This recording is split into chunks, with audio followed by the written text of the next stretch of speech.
dans un incendie ne sont pas les flammes qui tuent en premier, mais les fumées.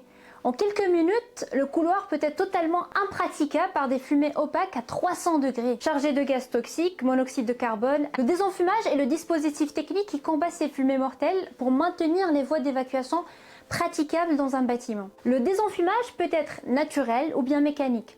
Le désenfumage naturel exploite le principe physique que les fumées chaudes montent. Les ouvrants partie haute, fenêtres, exutoires de toiture permettent d'évacuer les fumées par convection thermique, tandis que les amenés d'air frais en partie basse assurent le renouvellement. Les exutoires de toiture sont dimensionnés selon la norme EN 12101, partie 2. Leur surface utile est calculée en fonction de la surface du local, de la hauteur sous plafond et de l'énergie calorifique du foyer.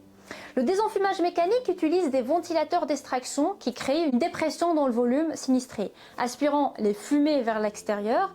Il est imposé dans les circulations horizontales des ERP, établissements recevant public, dès lors que la longueur du couloir dépasse certains seuils.